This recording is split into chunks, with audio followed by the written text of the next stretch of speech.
우리가 지난 7주 동안 팔복에 대한 말씀을 나눴습니다. 어떠한 삶이 행복한 삶인가 7주 동안 나누었고, 오늘은 마지막 행복의 비결 8번째 팔복에 대해서 말씀을 나눕니다.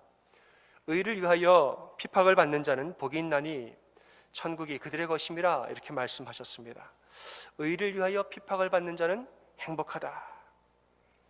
구체적으로 어떤 핍박을 말하는 것인가, 뒤에 구절에서 이어서 말씀합니다. 나를 인하여 너희를 욕하고 핍박하고 거짓으로 너희를 거스려 모든 악한 말을 할 때에는 너희에게 복이 있나니 기뻐하고 즐거워하라. 하늘에서 너희 상이 큼이라. 너희 전에 있던 선지자들을 이같이 핍박하였느니라, 이렇게 말했습니다. 그러니까 나의 부족함과 나의 잘못 때문에 받는 핍박이 아니라 예수님의 이름으로 인하여 믿음으로 말미암아 받는 박해를 말하는 것입니다. 말씀을 보면 예수님이 하늘로 승천하서 올라가신 후에 이제 제자들이 모여서 기도하다가 예수님을 따르는 사람이 점점 많아졌습니다. 그리고 초대교회가 생겨납니다. 또 이 초대교회도 엄청난 부흥을 단기간에 이루었습니다. 이제 시기하는 사람이 생겨서 본격적인 박해가 시작이 됩니다. 유대인들 사이에서 유대교를 따르는 유대인들이 아닌 예수를 따르는 유대인들은 은근히 배제시키기 시작합니다. 장사나 거래를 할 때 불이익을, 말하자면 이 사회에서 예수를 따르는 유대인들은 왕따를 시켰다는 것이죠. 사회생활에서 괜히 제외시키고 가문에서 내어쫓고 없는 말을 지어내서 그 사람들 흉을 보고 다녔다, 이랬습니다. 특별히 로마 제국에서는, 로마 제국에 있는 식민지들에게는 그들이 어떤 종교를 믿든지 상관하지 않습니다. 다만 너네가 어떠한 신들을 믿든지 상관은 안 하겠으나 황제에 대해서만은 주님이라고 고백해라고 그랬어요. 무슨 신을 믿든지 간에 이 로마에 대한 황제에 대해서만큼은 주님이라고 고백하면 된다. 그런데 이 고백을 그리스도인들이 안 했다는 것이에요. 우리에게 주님은 오직 예수님밖에 없기 때문에 황제를 주라고 못합니다. 이걸 한마디 하면 될 것을 이거를 못하고서는 이제는 박해를 받게 됩니다. 로마 제국으로부터 박해를 받기 시작하는데 아주 너무나 심각하게 받습니다. 이 로마 제국에서 없는 말을 지어내서 박해를 합니다. 기독교인들이 교회에 모여서 주로 이제 저녁에 하루 종일 일을 다 한 다음에 저녁에 모여서 예배를 드렸습니다. 모임 때마다, 예배 때마다 꼭 성찬식을 하는데, 성찬식 할 때 우리가 먹는 포도주와 빵을 뭐라고 얘기하잖아요. 예수님의 살과 피라고 말하죠. 저녁 때 모여서 식사와 함께 예수님의 살과 피를 먹는데 이걸 악의적으로 왜곡을 합니다. 기독교인들이 매일 밤마다 모여가지고 폭식과 폭음을 한다더라. 그들이 뭘 먹는가를 들어봤거든. 누구의 살과 누구의 피를 먹는데 가만히 봤더니 사람 고기를 먹는다더라. 기독교인들이 인육을 먹는 집단이다. 이게 혐오 범죄를 유발해서 그들을 아주 혐오하게 만들었습니다. 또 그리스도인들은 믿음을 지키기 위해서 그리스도인들 간의 결혼을 많이 했습니다. 교회 안에서 서로 청춘 남녀들이 다른 사람이 아닌 그리스도인들끼리 결혼을 했단 말이죠. 그런데 호칭이 형제님 자매님 했단 말이죠. 이걸 또 왜곡을 합니다. 쟤네들은 저들끼리 결혼하는데 자기 친형제랑 친자매랑 결혼을 하더라. 우리가 형제님 자매님 부르는데 이거를 친형제 친자매라고 근친상간을 한다더라. 이런 집단을 만들어서 아주 근거 없이 핍박을 하고, 이런 비난들이 정책으로 연결되어져서 아주 기독교인들을 합법적으로 박해를 하고 또 사형시키기까지 했다는 것이죠. 이것이 초대교회 성도들이 받았던 핍박이고 박해입니다. 이런 박해를 받는 사람들, 너희가 앞으로 이런 박해를 받을 것인데 그러나 천국은 너희의 것이니 두려워하지도 말고 염려하지 마라. 너네는 행복한 사람이다. 예수님 말씀하십니다. 오늘날은 어떻습니까? 오늘날은 이런 핍박은 없다고 우리가 생각할 수도 있겠습니다만은, 오늘날 죽는 사람, 이런 심각한 박해가 있을까 싶겠습니다만은 그렇지 않다는 것이죠. 오늘날 우리가 사는 이 세상, 이 시간도 기독교인들에 대한 핍박은 이어지고 있습니다. 오픈도어 선교회가 2018년에 발표한 통계에 의하면은 전 세계 기독교인들 중에서 16%, 말하자면 약 8억 명 정도가 핍박을 받고 있다는 것이죠. 그들 중에서 2억 1,500만 명은 아주 높은 수준의 박해를 경험한다고 그랬습니다. 성경에 나오는 수준의 이 2억 1,500만 명 정도의 그리스도인들, 지금도 성경에 나오는 정도의 강하고 높은 수준의 핍박을 받으면서 산다. 이 2억 1,500만 명의 성도들 중에서 약 53%는 중동을 비롯한 아시아에 있습니다. 그들 중에 38%는 아프리카에 있습니다. 그들 중에 9%는 라틴 아메리카에 있다고 말했습니다. 1년 동안에 믿음 때문에 살해당한 사람, 믿음 때문에 죽임을 당한 사람의 숫자는 3,000명 이상이라고 말합니다. 지금도 세계 각국에서는 수많은 그리스도인들이 순교를 당하고 핍박을 당하고 삽니다. 신앙의 자유가 보장된 나라에서는 드문 일이겠으나 그렇지 않은 나라, 핍박이 강한 나라들에서는 여전히 목숨을 걸고 예수를 믿는 그런 일들이 있는 것입니다. 이 사람들에게는 이 나의 이름을 위하여서 핍박을 받는 자는 복이 있나니 천국이 너희의 것이라, 이 말씀이 그들에게 생생하게 살아있는 말씀이 되는 것입니다. 그러나 우리는 어떻습니까? 이런 일들은 대개 우리에게서 멀리 떠나 있는 나라, 저 먼 나라에 일어나는 일이기 때문에 우리는 실감을 못할 수도 있습니다. 핍박을 경험하는 사람 중에서 유럽이나 북미에 있는 사람들은 0.01%밖에 안 된다 그럽니다. 우리가 사는 세상에서는 이러한 종류의 핍박이 거의 일어나지 않기 때문에 우리는 좀 그리스도인의 박해, 핍박 이제 멀리 생각합니다. 어떻습니까, 여러분? 우리가 신앙생활 하는데 정말 여러분 아무런 어려움도 없으세요? 지금 우리가 사는 이 사회 0.01%밖에 박해를 안 받는다는 이 사회를 살아가는 여러분은 정말 편안하고 아무렇지도 않게 여러분 모든 길이 열려있는 그런 신앙생활을 하고 계십니까? 아니라는 거죠. 지금 우리가 사는 이 땅과 이 세상은 옛날과는 다른 방식의 변화된 또 다른 차원의 박해를 우리는 경험하고 살고 있다는 것이에요. 한때 이 북미와 한국의 교회가 급성장한 때가 있었습니다. 숫자적으로 성도가 늘어나고 교회가 커지고 재정이 많아지고 이렇게 수적으로 급속도로 성장하면서 한때 기독교에 대한 고난이라는 것은 없는 것처럼 이렇게 사라지게 보였던 때가 있습니다. 하지만은 이러한 성장이, 급속도의 숫자적인 성장이 이제는 오히려 부메랑이 되어서 오늘날 이 잘못된 성장으로 인하여서 숫자, 돈, 건물 하면서 그냥 너무 빠르게만 성장해왔던 그 당시에 잘못된 성장이 이제는 부메랑이 되어서 오늘날 우리에게 돌아오게 됐습니다. 이것은 또 다른 박해와 또 다른 기독교인에 대한 편견으로 우리에게 돌아오게 됐습니다. 잘못된 성장 때문에 교회가 타락했기 때문입니다. 초대교회 때는 거짓과 오해로 박해를 받았다면 이 시대는 기독교인 스스로가 저질렀던 죄와 우리의 잘못과 우리의 타락함 때문에 우리가 차별과 편견에 사로잡혀서 있는 것입니다. 물론 거기에 다른 사람들의 악의적인 왜곡도 더해집니다. 왜곡하여서 우리의 잘못과 우리의 허실을 더 크게 부풀리는 일도 있겠습니다마는 그래도 오늘날에 겪는 우리가 핍박은 우리가 서로 자초한 면이 많다는 것이죠.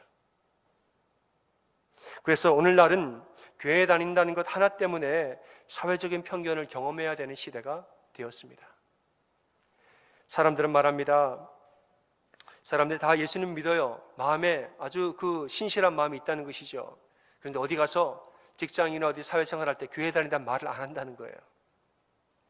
분명히 몸만 교회 다니는 게 아니고 마음으로 정말 예수님을 구주로 영접한 사람이에요. 아주 그리스도인이고 진실로 마음으로 다 믿는 구원받은 사람인데도 불구하고 어디 가서 나 교회 다닌다는 말을 먼저 안 한다는 거예요. 같이 교회 가자는 말도 안 한다는 것이에요. 괜히 그 말하면 손해보고 괜히 그 말하면 나를 이상하게 볼까 봐. 어떤 사람들은 말 안 하고 하다가 결국엔 내가 교회 다니는 게 드러났습니다. 사실은 교회 다녔어. 주변에서 너 교회 다녔어? 왜? 이런 말을 듣는 시대입니다. 우리는 또 어떤 핍박을 받습니까? 우리는 거룩함으로 인하여서 차별을 당하고 있습니다. 물질 중심의 사회에서 사람 중심의 사회로 살자고 외치는 사람들은 거부당하는 것이에요. 온 세상은 지금 물질 중심으로 돌아갑니다. 물질이 있어야, 돈이 있어야, 보이는 무엇이 있어야 다 물질을 위해서 쫓아가고 돈이면 다 된다고 말하잖아요. 그런데 그 사회에서 여러분 돈이 다가 아닙니다. 사람이 먼저입니다. 재물보다 생명이 먼저입니다 라고 워워하면서 그들 가운데 생명이 먼저고 사람이 먼저입니다, 사람들 보고 생명도 보고 삽시다라고 말하는 그리스도인들을 향하여서 너 뭐니? 말하는 거예요. 너 누군데 혼자 잘난 척을 하니? 사람들은 말합니다. 이 땅은 지금 무한 경쟁의 사회에 접어듭니다. 무한 끊임없는 경쟁을 해서 빨리 경쟁해서 1등을 해야 하는, 너 지금 뭐하고 있어? 경쟁해야지. 왜 경쟁에 참여하지 않는 거야? 빨리 경쟁해서 너도 1등 해야지. 내가 1등하고 넌 2등하고. 이러한 무한 경쟁의 사회에서 경쟁하지 말고 더불어 잘 삽시다라고 말하는 사람은 낙오자로 보일 수가 있습니다. 여러분, 경쟁하지 마십시오. 더불어 함께 천천히 가더라도 함께 같이 갑시다라고 말하는 사람들은 너 왜 그렇게 혼자 답답하게 사니? 라고 말을 들 수가 있습니다. 성공과 출세를 위해서라면 무엇이든지 하라고 학습시키고 가르치는 이 사회에서, 악한 자들만이 살아남는다고 가르치는 이 약육강식의 세상에서 말씀을 지키면서 사는 사람은 답답해 보일 수가 있습니다. 예수님 말씀하셨습니다. 악한 자를 대적하지 말라. 누구든지 내 오른편 뺨을 치거든 왼편도 돌려대라. 여러분, 누가 오른편 맞으면 왼편을 돌려, 누가 그렇게 합니까? 아이고, 네가 한 대 맞았으면 한 대를 때려야지. 악한 자가 너를 못 살게 했으면 니도 한 방을 먹여야지. 답답하게 왜 그렇게 살아? 사람 다 그렇게 이야기하죠. 말씀대로 살면 바보 취급을 받을 수가 있습니다. 이 세상의 모든 사업과 모든 회사와 이 물질의 세계는 지금도 보이지 아니하는 뒷거래가 오가는 그런 세상, 이런 세상에서 깨끗하게 사업하겠다는, 말씀대로 내가 직장생활하고 사업하겠다는 이러한 말이 얼마나 어려운 일인지 수많은 사람들이 토로를 하고 있습니다. 또한 육체의 욕망을 자극하는 이 시대의 가운데서 내 육체의 거룩함과 내 육체의 경건함을 지키면서 사는 일이 얼마나 어려운지 혼자 그렇게 살다가는 따돌림과 외면을 당하는 세상이기도 한 것입니다. 여러분, 이렇게 살아가면 우리는 새로운 종류의 핍박을 당하면서 살게 된다는 것이지요. 그런데 예수님은 그들에게 복이 있다 그랬습니다. 아멘. 그렇게 사는 사람들에게 복이 있다고 예수님은 말씀하셨습니다. 어떤 복이냐? 천국이 저희 것임이라 그랬습니다. 이 세상 가운데서 그래도 말씀대로 살려고 노력하고 무진장 애를 쓰면서 이상한 박해와 차별을 당하면서도, 따돌림을 당하면서도 그래도 꿋꿋이 말씀대로 살고자 하는 사람, 천국은 바로 너네 것이다. 너네야말로 정말 행복한 사람이다. 예수님 말씀하고 있습니다. 천국이 무엇입니까? 하나님의 임재를 누리는 삶입니다. 저 하늘나라에 가득한 하나님의 임재 가운데 하늘나라에 사는 것도 천국이지만 이 땅에서 하나님의 임재함 가운데 사는 것이 천국도 됩니다. 그들은 하나님과 동행하는 복을 누릴 것이다 그랬습니다. 베드로전서 4장 말씀에 이렇게 말합니다. 너희가 그리스도의 이름으로 욕을 받으면 복 있는 자로다. 영광의 영, 곧 하나님의 영이 너희 위에 계심이라 그랬습니다. 예수님을 위하여서 욕을 먹는 사람 복이 있다. 하나님의 영, 영광의 영이 지금 너희와 함께 하기 때문에, 너희가 지금 천국 가운데 사는 것이기 때문에 넌 이미 복된 사람이다. 하나님의 영과 함께 하는 것, 이것이 천국의 복이 아닙니까? 비록 우리가 박해를 받고 차별을 받지만은 그들은 누구보다도 하나님의 충만한 임재 가운데, 하나님의 가득한 은혜 가운데 살아가게 되는 것입니다. 유기성 목사님이 쓰신 칼럼 중에서 일터에서 예수님과 동행하라 라는 칼럼이 있습니다. 이 칼럼을 좀 여러분과 나누고자 오늘 준비해 왔는데요, 내용이 다소 깁니다. 하지만은 잘 한번 여러분 들어보시기를 바랍니다. 한 번은 남선교회 연합회에서 헌신예배 계획안을 가지고 오셨습니다. 그때 제가 연합회장이신 장로님께 헌신예배를 드리려고 하신다면 이제부터 가정이나 직장이나 사업을 할 때 오직 하나님의 말씀대로 살겠습니다 하는 서약서 정도는 있어야 하지 않겠습니까? 헌신예배 드리려면 이런 서약서 한번 작성해서 헌신예배 드리십시오.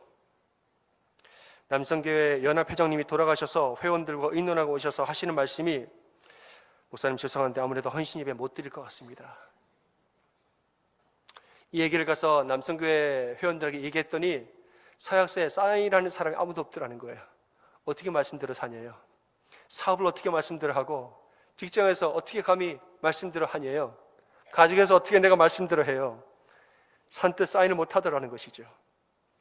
헌신예배가 다 파해졌습니다. 이 일이 장로님에게 큰 고통이 마음의 짐이 되었습니다. 장로님이 기도하다가 결정을 합니다. 이거 안 되겠다.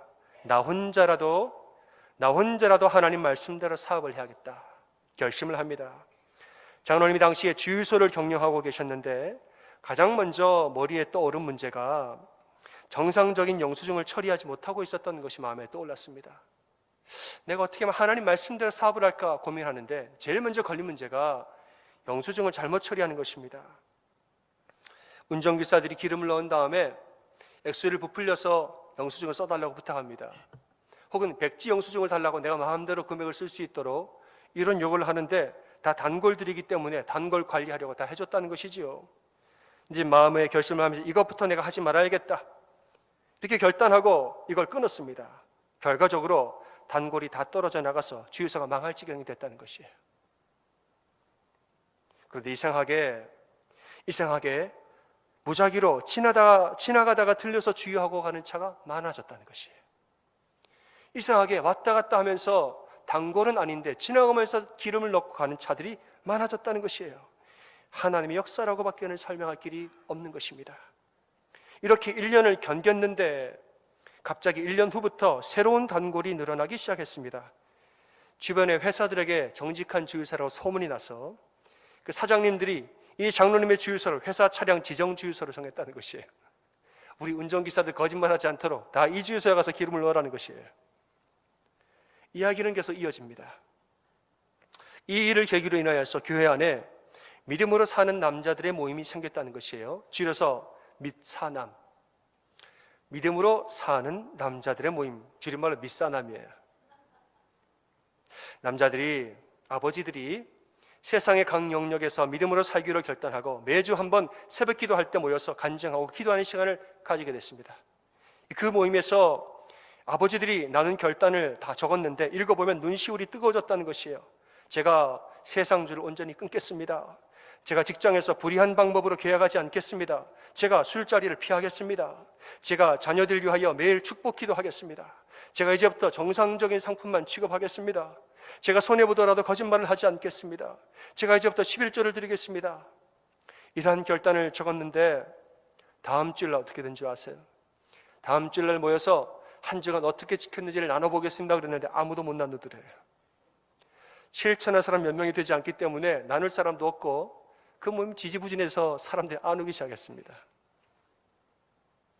이 모임을 운영하는 사람들이 다시 한번 모여서 기도합니다. 하나님 어떻게 할까요? 기도하다가 곧 응답을 받았습니다. 믿음으로 살려면 먼저 회개 생활부터 해야겠다 결단을 하고 이름을 바꿉니다. 믿음으로 사는 남자들의 모임이 아니라 회개하며 사는 남자들의 모임, 줄임말로 회사남이 됐습니다. 회사남으로 성격을 바꾸고 이제는 한 주일에 모일 때마다 회개부터 했다는 것이에요. 남자 성도님들이 모여서 자신의 삶을 솔직히 고백하고 회개하면서 서로를 위하여서 기도하는 이 모임을 시작했는데 정말 남자 성도들의 삶과 가정이 달라지기 시작했답니다.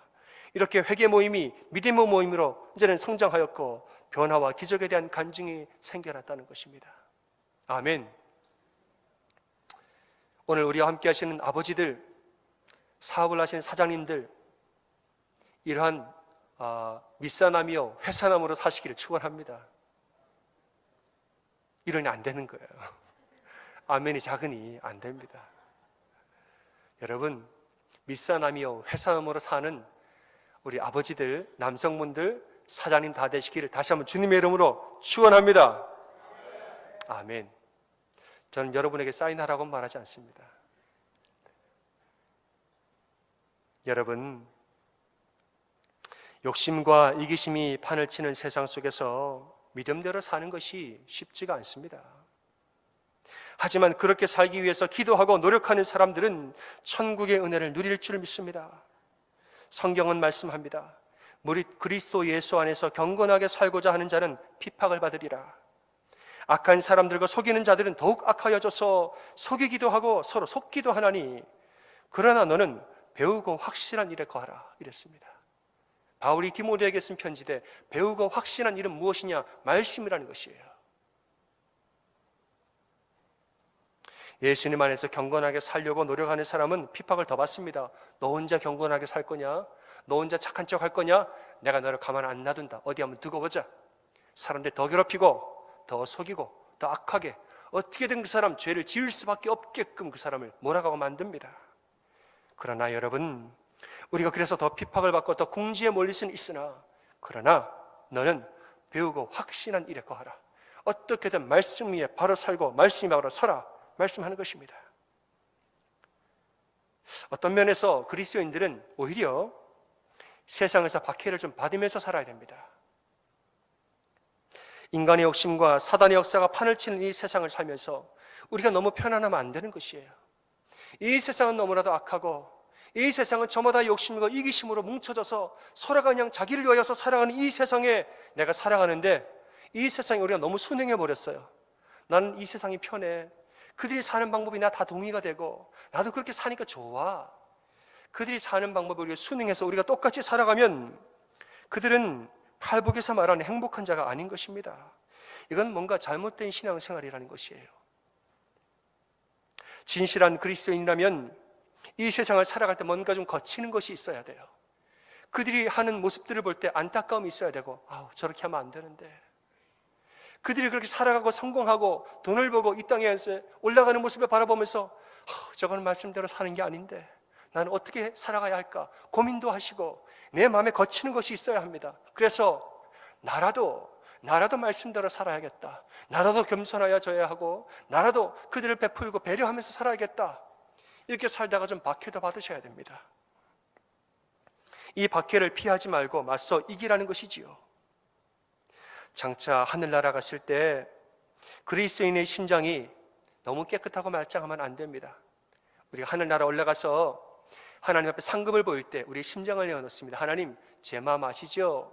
저는요 하나님 마음고생 하나도 안 했어요.